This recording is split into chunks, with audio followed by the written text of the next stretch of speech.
Hey, you guys, welcome back to my channel. It is Ali, your favorite eccentric SLO-mad. You guys, I am live.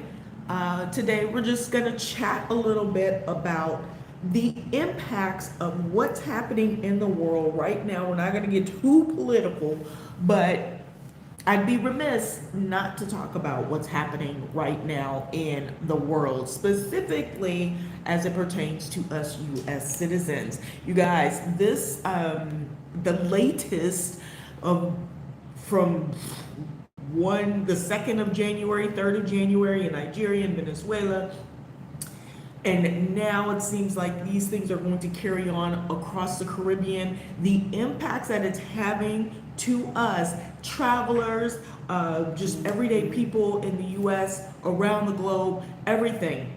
Listen, it's going to impact you. If it hasn't already, it's going to impact you. It's impacting you right now. You all, even if you ain't going anywhere, your tax dollars are being utilized for these types of things. What do you need to know? You need to know the impact. You need to know not just the impact on your tax dollars, which is really critically important, but you also need to understand it from the perspective of if you're a person who's like, okay, 2026, Ali said, get out in these streets. I'm gonna get out in these streets, and your get out in the streets is anywhere that is being impacted by the things that the United States is doing. I'm trying to keep this as politically correct as possible because I do know that you get shadow banned, and a lot of times they don't like it when you talk about things and make people aware of what's happening in the world and how you can cover it yourself. So, you guys, if you haven't been watching all the stuff that's happening, every social media outlet, including YouTube, Instagram, Facebook, everything, TikTok is showcasing what just transpired in Venezuela, and not just what's transpiring, because you know the impact to those people directly, some applauding it, and many that are not being shown are expressing their disdain for our involvement, our meaning the US government involvement in what's happening. But I want to call out more specifically the impact that it's having on people who are not even there, people who are not directly involved, people who did not see this coming, i.e. travelers. Because my channel is all about traveling, it is important for me to point out things that impact travel, things that impact your ability to move around, because that is one of the things that we kind of express like greatness, is the fact that we can move around as freely as possible. And we don't think a lot of times about, sorry about that, you guys, things that are happening in the world. And these things are impacting us now. And it's a shame that we don't care about things in the world until they impact us directly. And I don't know how many videos, there are hundreds of videos of people who are currently stranded in the Caribbean, who went on a vacation specifically for New Year. So the impact and the timing of this is like critical. This happened on a major holiday. Many people are traveling. Many people cannot get home. And so like myself, I'm sitting going, oh, this would be fantastic. I don't have to come back. I can stay in my wonderful place. But the impact to people in real life, you guys, as much as we want to say, oh, it's not a big deal, you may not have the money to stay over longer. They are refunding flights and letting you rebook. But from what I understand, airlines, hotels are not offering free stay. And why should they? It's not their fault, especially to a US citizen who's coming from a country that just literally hit them with bombs, right? So what can we expect? I know a lot of people are criticizing, a lot of people are upset, a lot of people are, using the word stuck, stranded, can't get out. Airports are packed, hotels are overbooked. Some people are, sitting and chilling in it, but the impact of going to the airport and being told that everything, every airline, every runway, everything has been shut down because, if you're from the States, your government, your administration basically just sent bombs over to a country that was not directly doing anything to the United States in that particular moment. And that has impacted your ability to get back. Some people have kids, some people have pets, some people have jobs that they can't, you know, be gone that long, and you don't know how long it's going to be before they can get these flights going again. I don't know, they may be letting some flights out now, but you guys, this stuff impacts us, and it is so critical to understand that things around the world have an impact. And so Sudan, Congo have been going on for centuries. Then the last 60 years, what's happening over in Palestine has been going on since 1947, technically. Not to the degree that we see it today, because if you look at photos from 1947 to 10 years ago even, it looks completely different. But these things are a culmination. They are an awakening, a warning of aforementioned, a prelude to things yet to come. And a lot of times when we sit still, when we sit in silence, we're complicit. We are saying, well, it's not happening to me. So, you know, what can I do? You know, it doesn't really matter. But now we're seeing, as American citizens, we're seeing things directly impact one another, not just now, but the cycle of the United States is recycling to different groups of people. Some of us, many of us who look like me, have been saying this from the get-go, right? And this is one of the reasons why, you guys, I am so adamant about pushing travel. I have been pushing travel since even before I took my hiatus and decided to do a nomadic journey around the globe 5 years ago. I've been talking about this forever. And so it's so important to me that not only my friends, family, people who look like me, but people start waking up. Just any and everybody. If you have the capacity to tap in, capacity meaning you got the time, the space, even if you don't, you need to start tapping in. If you've got children, you got to start tapping in. If you work and travel is a big part of your job, you need to start tapping in. If you live in this space where, you know, this whole thing about freedom, and what freedom means, the ability to move about, you need to start tapping in. All these things are going to impact you if they haven't already. And, you know, I'm going to share a few things that are not necessarily politically cringy, and specific to what's happening, because I could go on and on about the specifics about what's happening, but I'd rather focus on you starting to think about or having options for you to pull in that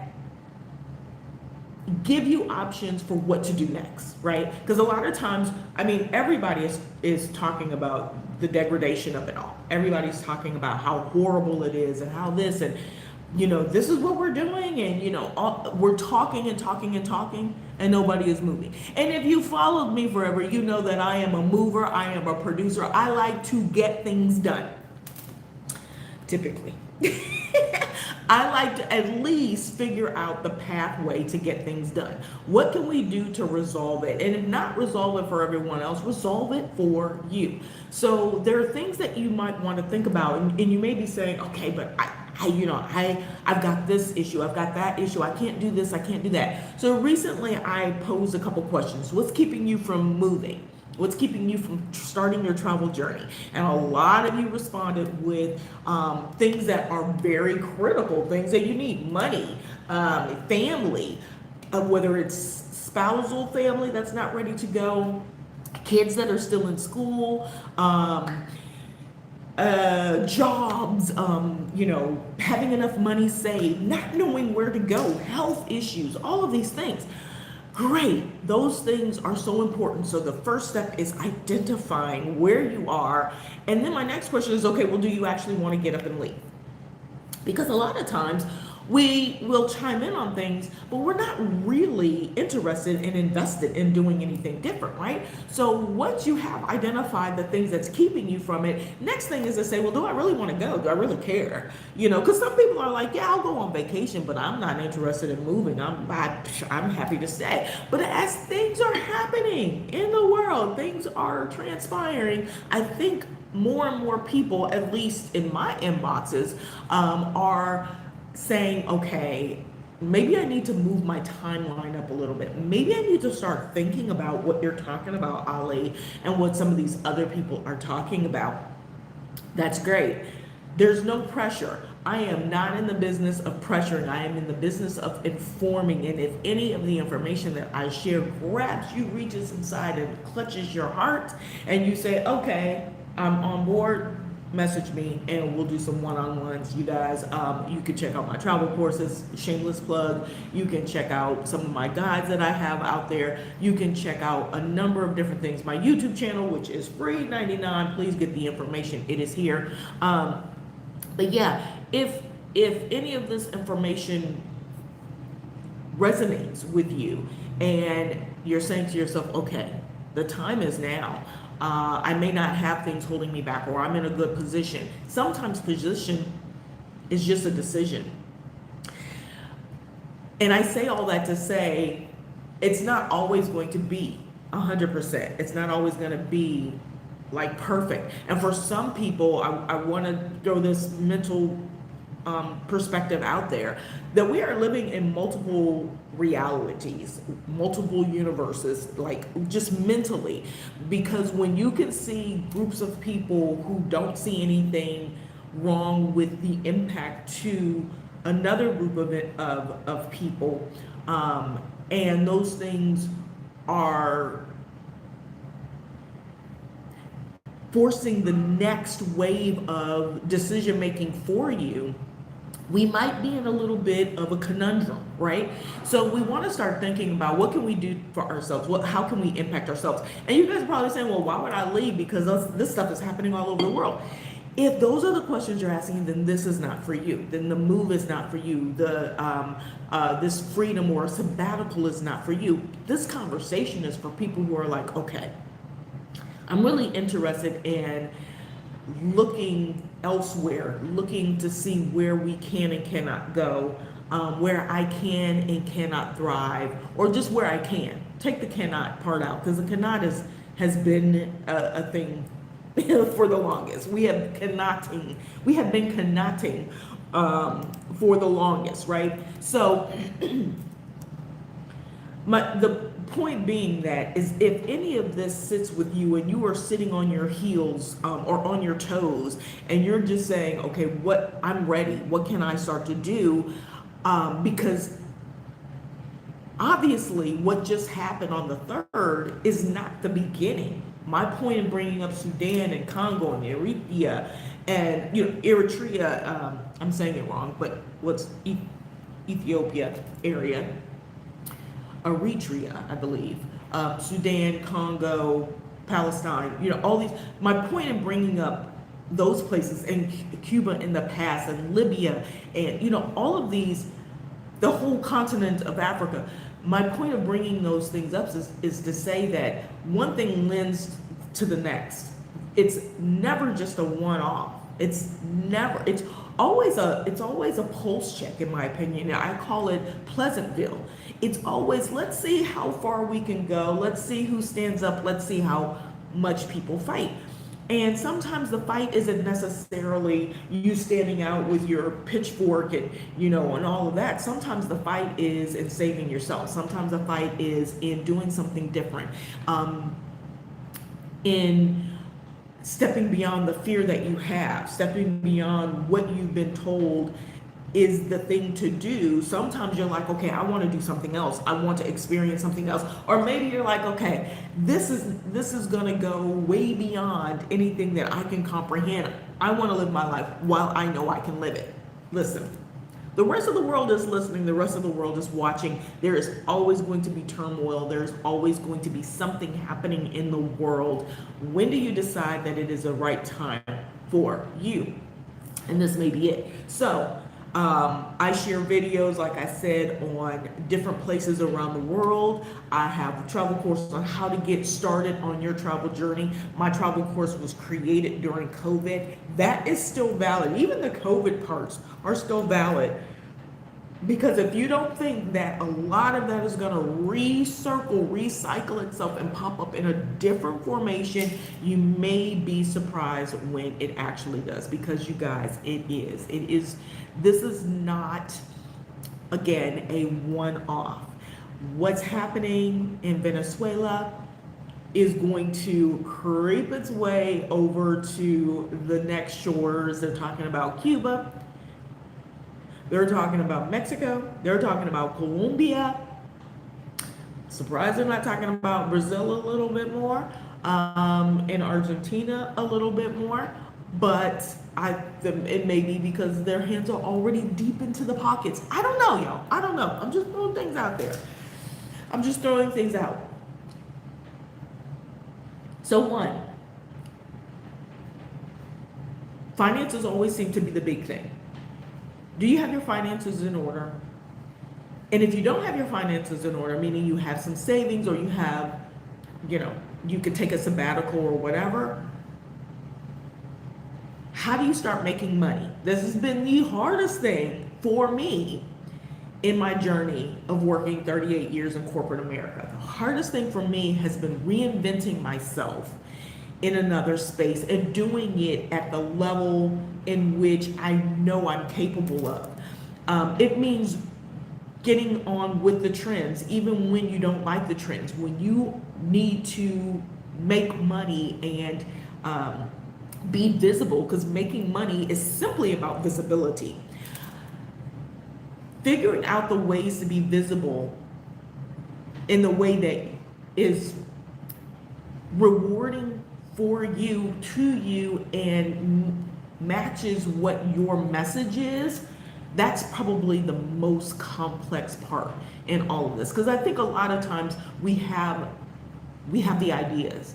We just don't know how to create the ideas so that the ideas themselves generate a livelihood. Number two, I would say, find the right group of people. And this was not going to be my second one, but I'm going to put it higher up on the list. And the reason being is because many times we get out here by ourselves, or we get out here and we collab and connect with groups of people. And the only goal for that group is to create another service for you to buy into. It's not really a community, right? And so there are different levels to this. So know what it is that you need before you start communing with a whole bunch of people, and then get the right community.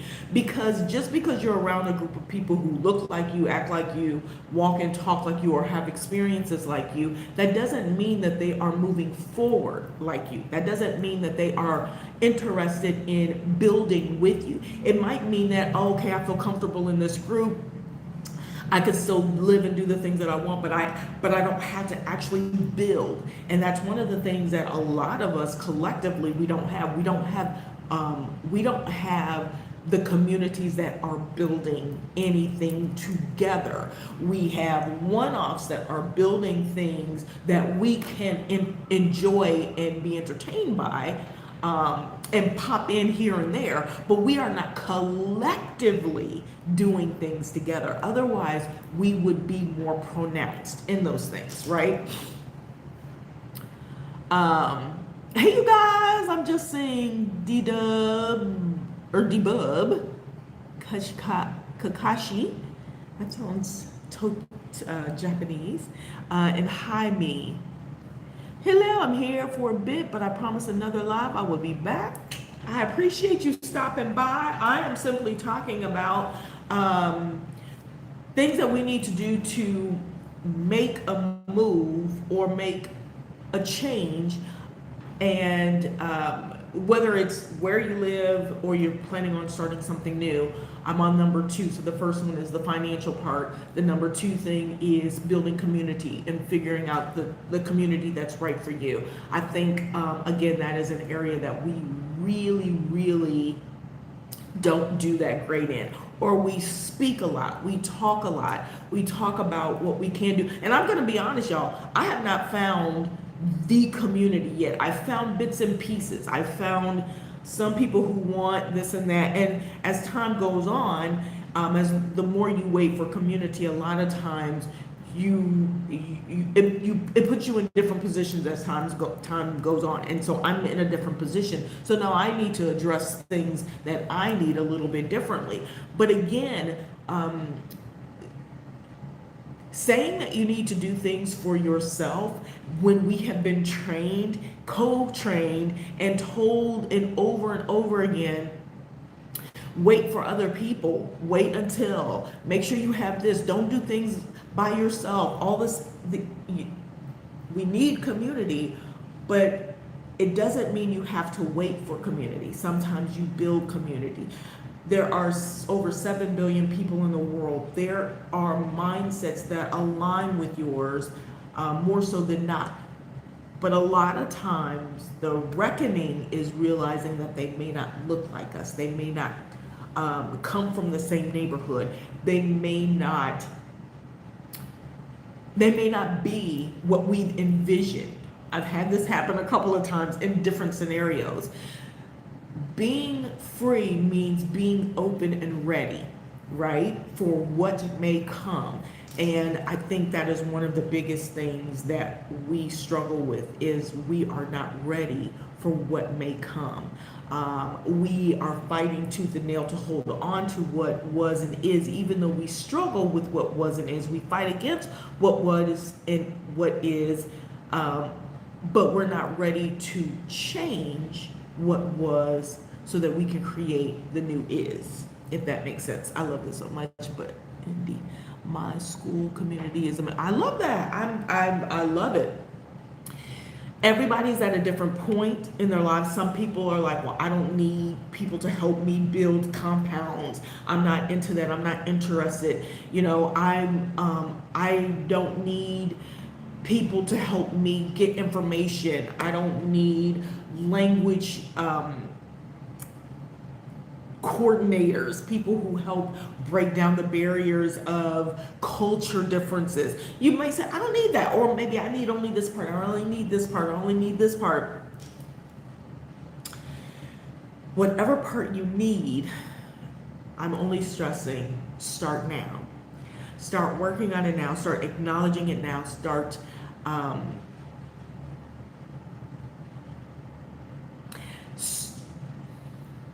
building from it right now. Because the one thing I will say is time waits for no one. 5 years have gone by, y'all. I've been out here 5.5 years. And that time has gone. When I look back, I'm like, God, the things I could have accomplished if I would have done this. But my mind wasn't on this particular thing. It wasn't on this particular thing. Sometimes it's on survival. Sometimes it's on, okay, this is what I wanted to do. This is where I'm at. This is not what I really wanted to do. So you spend so much time focusing on that. But when I'm in the right group of people, in the right community, sorry, I fixed my hair. When I'm in the right community, in the right space, with the right people, I am much more focused. And I have found over the 5 years, I have not been in the right spaces. I have not been selective in my community. I have not been doing what I need to do to be in a mental state to receive what I need to receive from said communities, right? Yeah, after 5 years and traveling even longer before that, you know. It's a state of mind, it's a state of being, and it's a decision. And I find that a lot of times, even in my state, and I'll just speak about myself, I know where I want to be. I know directionally where I want to go. But sometimes the decisions I make uh, fight against the direction that I'm wanting to go in. But those decisions are comfortable. They're a little bit easier. It's not so much of a fight. It's not so much of a hassle. I'm really not deciding anything. I'm just going with the flow. There's freedom in go with the flow, but there's also how do I get to the freedom, right? So much of what we do, I did promise, so thank you, Toodles. So much of what we do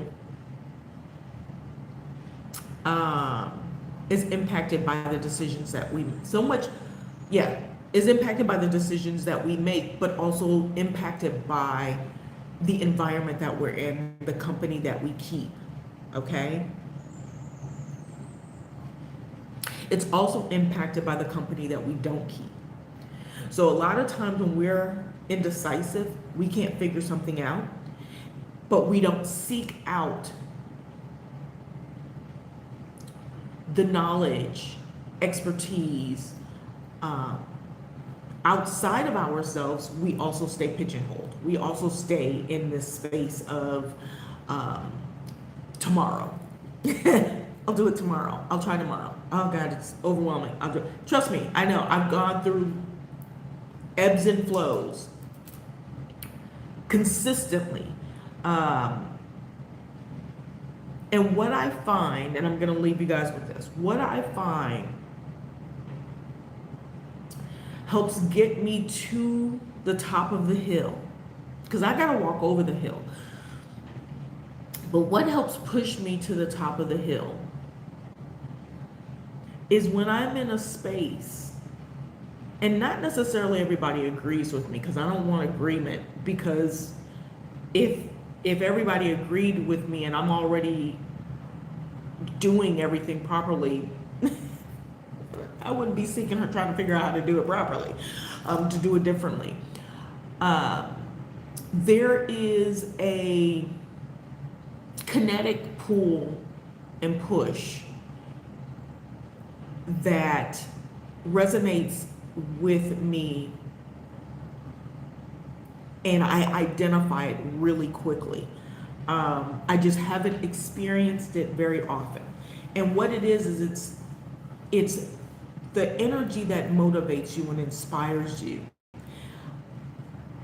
to not just move forward, but to find what aligns with you, to find what it is that you really want, to take 2 seconds to say, that ain't it.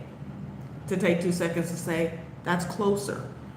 To take 2 seconds to say, I am not going to freak out if I miss out on something because it just doesn't feel 100% where I am right now. That's okay. Being in a space where I'm learning to listen more to the energy that is around me, and seeing if the puzzle, y'all, I love puzzles.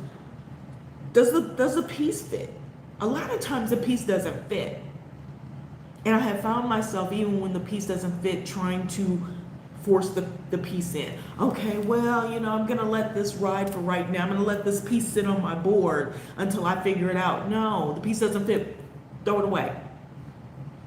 Now, don't throw it away. Because it's a puzzle. So eventually it's gonna fit in there somewhere. And it might be on the side that you just never ever need or never need to use, but it's not a piece that you need right now. And I think that has been one of the major things, reckonings for myself, is not holding on to a piece, holding space for a piece that I don't need because someone else says I need it, or I've learned that I should need it, even though I don't need it, I never need it, I'm not gonna need it, or I've graduated from it, I don't need it anymore, right? And being okay with those things, I think, has been something that I think we all can resonate with, something that we all can relate to, is and in that, being okay with the decisions that you make, right?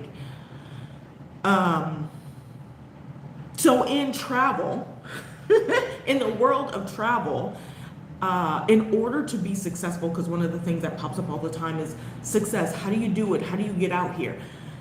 You guys, I'm going to tell you, I literally take it day by day, week by week. Every 2 weeks is kind of like this. Sometimes I have a month planned because I know where I'm going to be sitting for a month. But oftentimes it's by week or by weekly. And many people say, well, I can't do that. I can't live that way. You got to plan further than that. You have to think your ducks in a row further than that. But you also want to allow yourself, if you're going to be doing something different, you have to allow yourself the space to walk differently. If you want to do something different, you can't say, I want to do this different, but I'm going to walk the same way that I walked over here. You over here walking on different shaped pebbles while you're walking on shards of glass over here, right? Or vice versa, whatever the case may be. You're going to have to walk a little bit different. You're going to have to consider what we thought was ease may not be the ease that we need right now. What we thought was ease before may not have been ease. And I say that because, this is like, it's not necessarily where I was going to go with this video, but I say that because I think we define freedom and ease in terms of having money, making life easy. And that's not necessarily it. Sometimes it is the freedom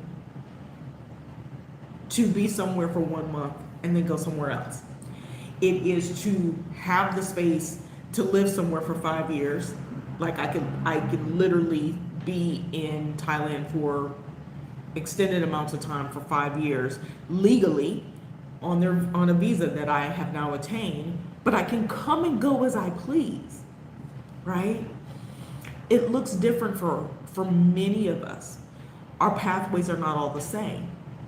But one of the things that I think that holds us back is this idea that when I pick up and I start an adventure somewhere else, in the back of my mind, without me thinking it, I am trying to create the adventure to look like what I claim I am trying to leave right now. So one of the first modules in my travel course is, what is your why? You got to know why you're doing something. Because if you're doing something to duplicate it somewhere else, you're most likely going to be unhappy. Your needs are not going to be 100% met, and you're just not going to be able to duplicate it 100%. Something's going to look different. And if it looks different, are you prepared when it looks different?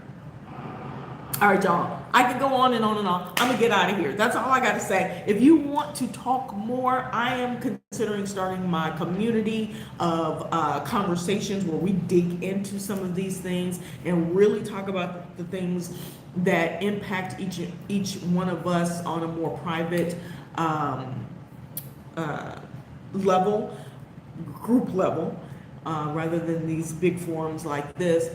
But please know that any and everything that's happening out in the world right now is going to impact you directly or has impacted someone that you know directly, positively and negatively. But right now, a lot of things that are happening are going to start impacting us in a way that we did not expect. Not that we haven't seen it before, but we did not resonate with it as we do now. And so there are many ways to circumvent what's happening, many ways to walk in the space that we're in right now, and many ways to still be successful and move forward. You don't have to be fearful of everything that's happening. You just need to be aware because it's not new. You need to be aware. You don't necessarily stop in your tracks. You just walk a different path. You just lay different tracks, okay? I hope this is helpful. I hope this makes sense. All right, y'all, I'm going to get out of here. Y'all know the drill, toodles and noodles. Peace and hair grease.